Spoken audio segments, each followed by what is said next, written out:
Tassa Bhagavato Arahato Samma Sambuddhassa.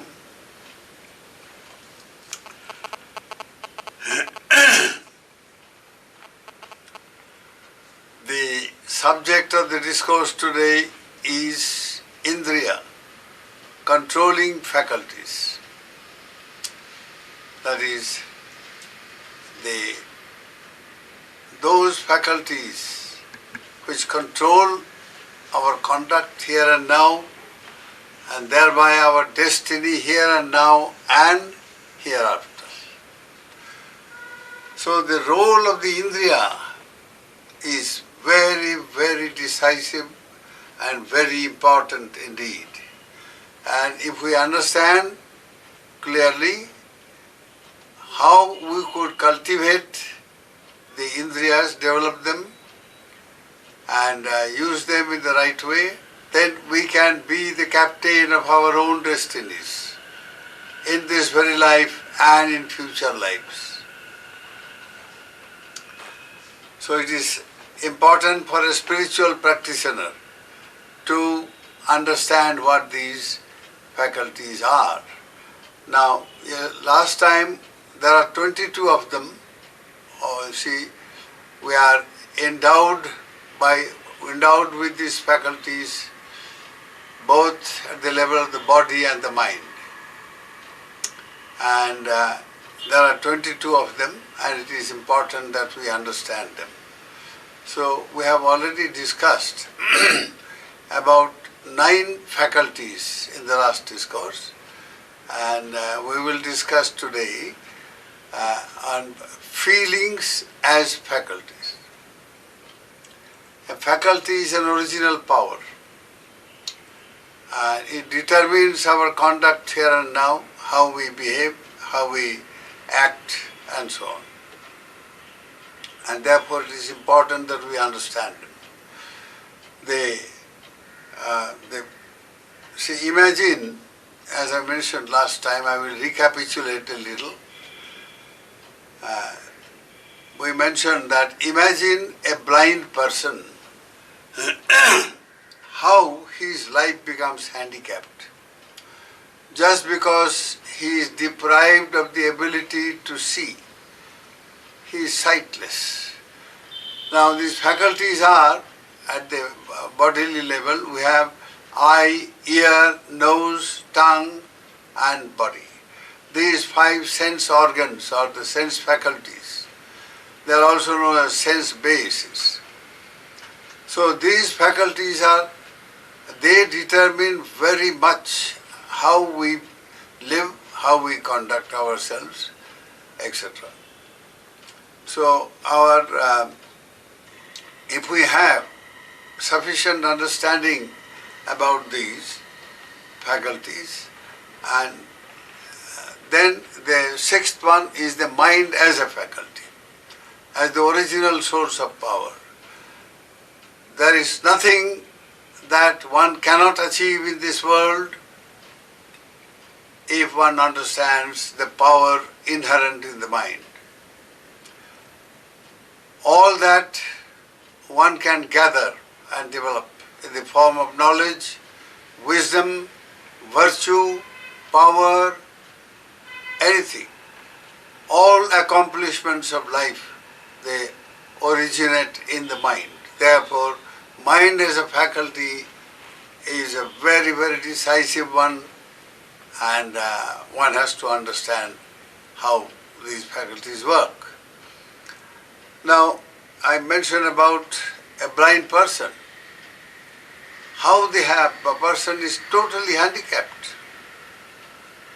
Of course, there are modern means of alleviating the handicaps of these blind people. There is the Braille language, and all kinds of other facilities have been created, undoubtedly. But the fact remains that being blind, the person is deprived of so many things which otherwise a sighted person enjoys. So the eye faculty is a very great karmic endowment with which we are born. Now, how a feeling arises, let us say in this particular I faculty, and how it determines our future, and in this life and in the future, that will be the subject of our discussion today. Now, feelings arise when let us say the eye as a sense organ meets its counterpart, the visible object. When these two come in contact, then mind adverts towards the object automatically, because the consciousness based in the eye faculty, immediately it gets alerted, and so it adverts, that is, it attends, you see, it focuses its attention towards the object. So there is the triple meeting of the mind, the eye faculty, eye organ or faculty, or the sensitivity in the eye organ, and the visible object. When these three meet, that is called the contact. It's a technical term. It's like a tripod. All the three must meet together. You see, if one leg goes, then the whole thing collapses. So only when these three meet together and are stabilized in this meeting, that you see, feeling arises with such contact. When all the three combine, they arise and they are stabilized. It is then that the feeling arises. So you have 6 distinct type of feelings. Feeling arising with eye contact, on ear contact, nose contact, tongue contact, body contact, and mind contact. So the contact points, that is the area where feelings arise. Now, feelings are 5 as faculties. The pleasant feeling, the unpleasant or painful feeling, pleasant bodily feeling or pleasant mental feeling, unpleasant or painful bodily feeling or mental feeling, and the neutral or the neither painful nor pleasant. These 5 types of or kinds of feelings are known as the indriyas, that is, the controlling faculties. Once the feelings arise, any feeling for instance, what happens? Once we understand how the feelings work, then we can have a handle on the feelings. The feeling does not arise just as a discrete phenomena, no. It's a flow of a stream of feelings that keep bursting up and vanishing like a bubble. It arises and vanishes, arises, vanishes in a stream. Now you are looking at it, let us say on a flower, on a rose flower, you look at it and it gives you a pleasant sensation, a pleasant feeling. You are happy, you feel happy, joyous. The moment you turn away from the rose, the feelings which were created by, you see, while focusing on the rose, all those feelings also vanish. So feelings arise, vanish, dependent on how, you see, your attention or advertence or your apprehension of the object, how long it continues. When the mind adverts, then it begins to apprehend the nature of the object. That is, it recognizes and knows the object as it is such and such. And then the feeling arises. If you like the object, the feeling, pleasant feeling will arise. If you do not, then the unpleasant feeling will arise. Or if you don't mind any, then it will be the neutral feeling. So when these feelings arise in streams in streams, and they are so changeful that quickly they arise, quickly they vanish. So now, this is not normally understood by average people. They think it's something discrete phenomena that they feel, and that it is something permanent, it's stable, and all that sort of thing. No. They are quick, very quick moving, arising, vanishing, that kind of experience. So, and in streams. The moment you change your sight to some other object, then the feelings which arose based upon the previous one, that also completely stops, it ceases. So that changing from moment to moment and from object to object, and the way we apprehend the object, see and recognize the object, and so on.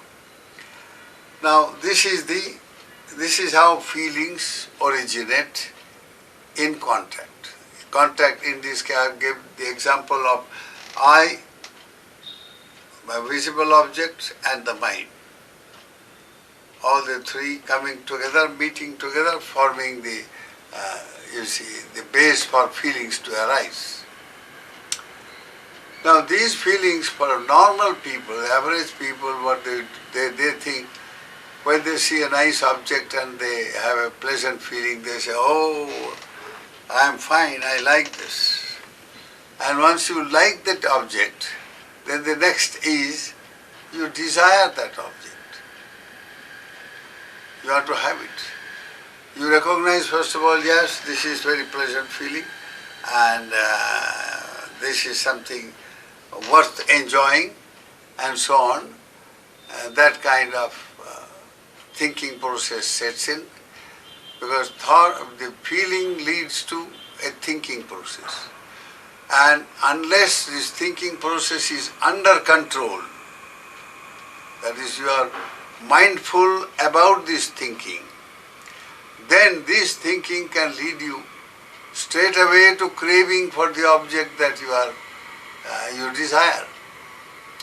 And once you begin to crave what you desire, then the next course is there will be a proliferation of thinking on how to get what you desire, how to enjoy what you crave, all this.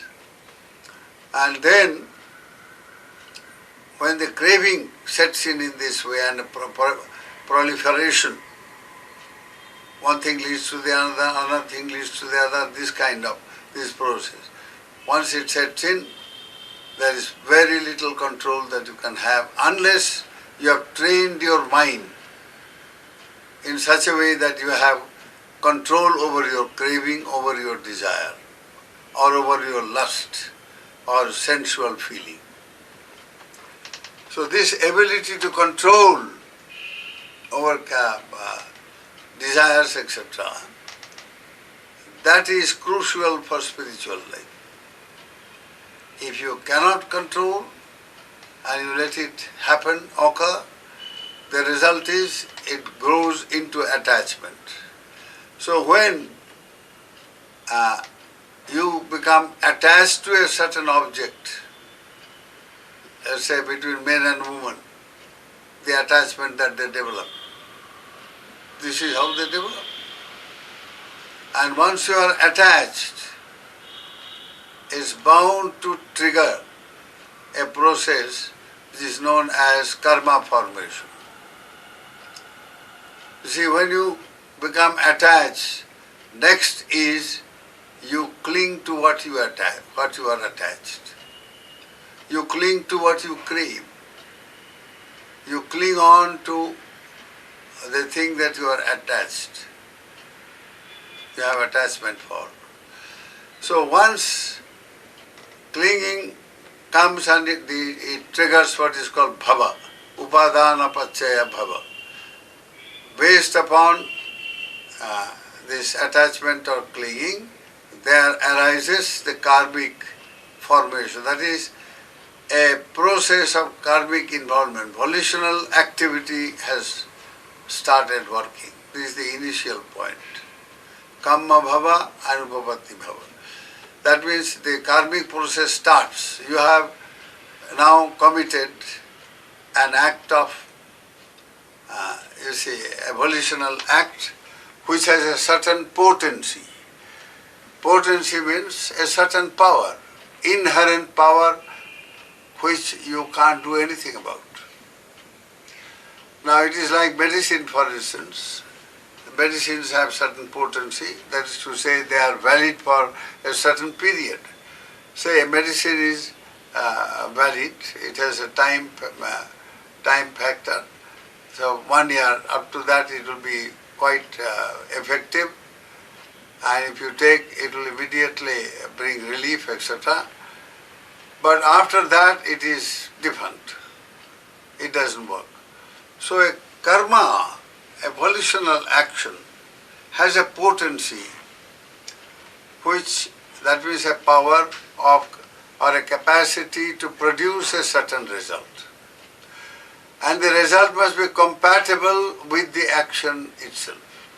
Now, for instance, if a person loves that, that rose flower, and he craves for it, he keeps on collecting rose everywhere from wherever he can get, and all that sort of thing. And he has committed this, he has got this attachment for rose. Then next is he will commit actions connected with the rose.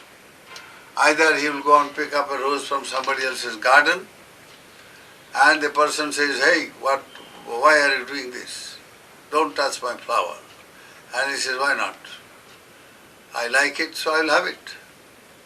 And that is how a quarrel starts, and some kind of argument and this and that, and then it leads to fight, fisticuff, they quarrel, they fight, and end up into violence. So this is how attachment can lead to violence. For simple things, so violence is a mental state, a destructive, a mind which seeks to destroy. That is violence. And it arises in the mind, and then it engulfs the whole world as it is happening now. Violence in the name of religion.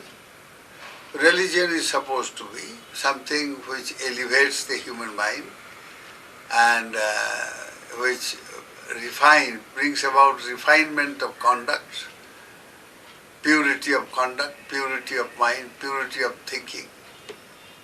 But now if the same religion which is supposed to bring about spiritual development and transformation, the same mind causes violence, intolerance. You name people, give all kinds of name and hate them because they don't follow your way. This kind of thing in the name of religion has caused so much violence throughout the history of mankind. Now, this is the irony. So now, once you have committed an act of violence, the result thereof will also be something connected with violence. You will be born in a plane of existence where violence is rife everywhere. Now, if you are born in Middle East today, I'm sorry, I'm not aiming at anybody. But you see, if you are born, let us say in Iraq or Afghanistan or Pakistan or some such place, my goodness, you are surrounded by violence all the time. And you will not have any peace. And when you don't have any peace in you, you also don't allow others to enjoy peace. That is the problem.